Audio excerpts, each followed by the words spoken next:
¿Cómo demonios va a poder competir España vía costes laborales, por ejemplo, por muchas reformas que hagan, si el salario industrial medio en Marruecos es el 10% del de España? Eso está clarísimo, que es imposible competir en productos de bajo y medio valor añadido cuando los pueden producir en países con costes Entonces, ¿qué salariales tenemos que mucho más irnos? ¿A diseñar chips de 6 núcleos? Tenemos que ir a eso. Pero es que ya hay gente que tiene experiencia en diseñar chips. Entonces, ya partiendo de la base de que esas medidas van a fracasar, en lo cual estoy totalmente de acuerdo con usted,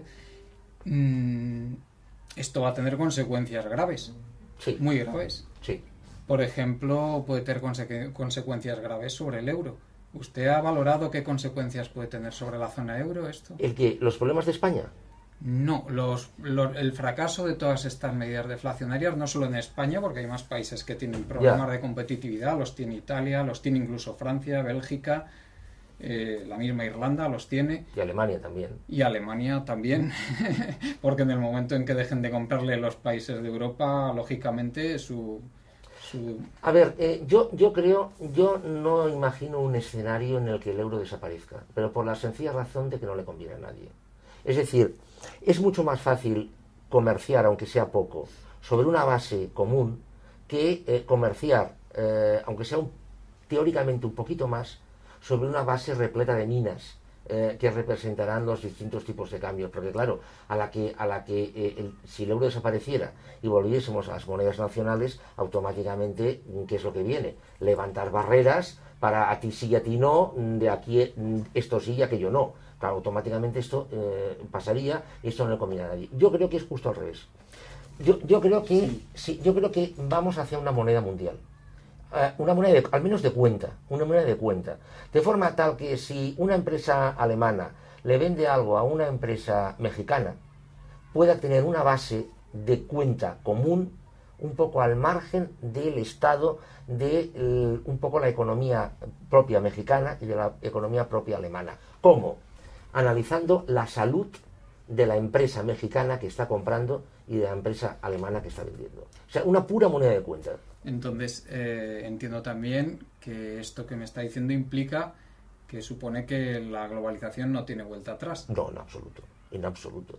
En absoluto. Es decir, yo creo que ya estamos en un mundo postglobal.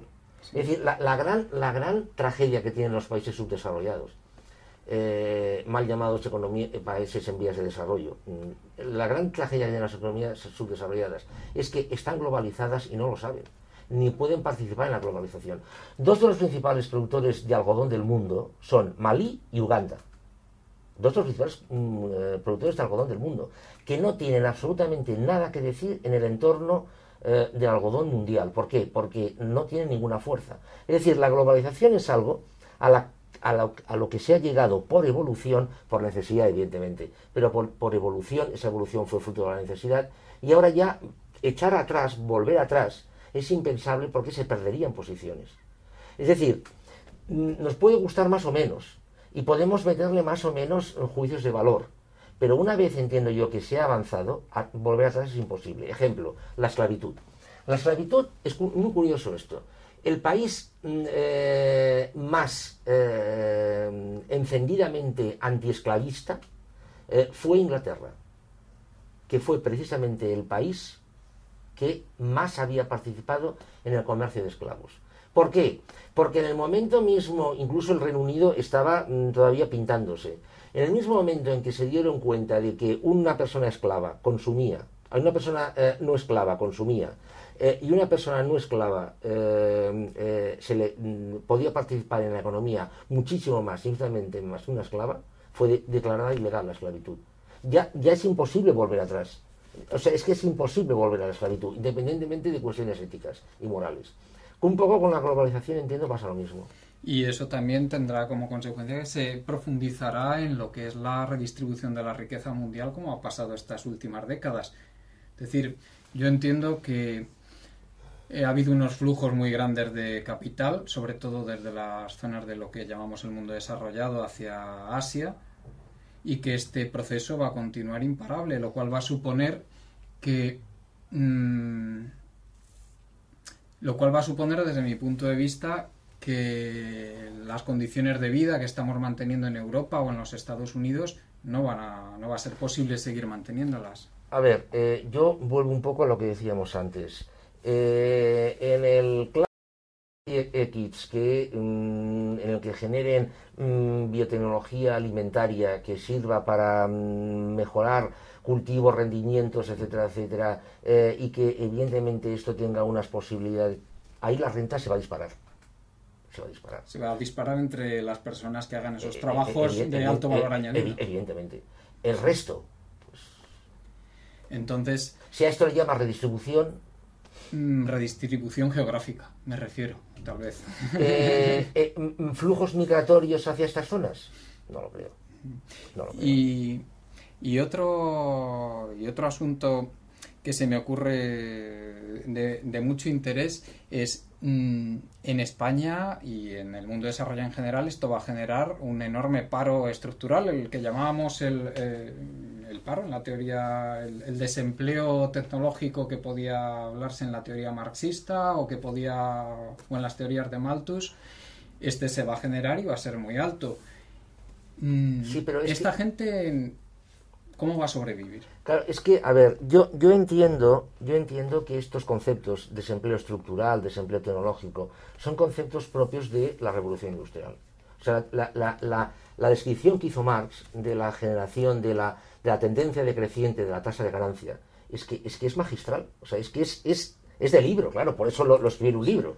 ¿Qué es lo que sucedió? ¿Por qué no se produjo la revolución obrera, etcétera, etcétera? Porque la burguesía entendió, muy inteligentemente, que el truco estaba en darles más ocio y más salario a la gente para que consumiera lo que fabricaba a medida que la productividad fue aumentando. Entonces, claro, todo este proceso es un proceso que se encuadra dentro de una dinámica de revolución industrial. Entiendo que ahora este proceso de revolución industrial ya ha concluido y ahora pasamos a otra cosa. Es decir, conceptos como desempleo estructural, desempleo tecnológico, yo creo que dejarán de tener sentido y pasaremos a hablar de otra cosa, de la población laboral o profesionalmente necesaria y de la población no necesaria. Y entiendo también. Entonces, perdone, ¿cómo sobrevivirán? Que era la pregunta. Sí. La pregunta. Bueno, a ver, hay una cosa que tiene varios nombres: subsidio de subsistencia, renta mínima, renta básica, o sea, tiene distintos nombres. Uno de sus principales expertos, por ejemplo, está en la UB, el señor Raventós. Doctor Raventós, perdón. El tema este es un tema que yo creo que se va a generalizar absolutamente. Es decir, habrá gente que por el hecho de nacer recibirá una renta y no va a ser necesario nunca. O muy pocas veces. Es decir, yo creo que vamos hacia una disposición en la cual habrá un porcentaje de población que va a ser siempre necesaria, una población que no se va a jubilar nunca, una población que siempre va a estar ahí porque va a ser necesaria y va a disfrutar y va a gustarle y todo lo que queramos. Es cierto que con una, entre comillas, jubilación decreciente porque no va a poder dedicarse. Hay un modelo de un sociólogo inglés que habla de esto, no recuerdo cómo se llama. En segundo lugar, una población bastante reducida que trabajará muy a nivel temporal, con contratos muy breves, muy a salto de mata, como se dice vulgarmente, y luego habrá otra población que prácticamente no será necesaria nunca. Como la productividad será muy alta, evidentemente, y como la tendencia a la natalidad, de la tendencia decreciente irá decayendo, claro, evidentemente se irá produciendo un ajuste demográfico. A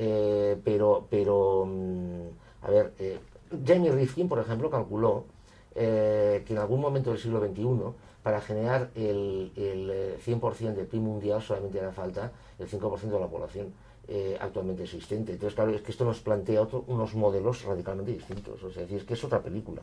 O sea, es decir, la revolución industrial se basaba en el más. Es decir, más población, más empleo, más consumo.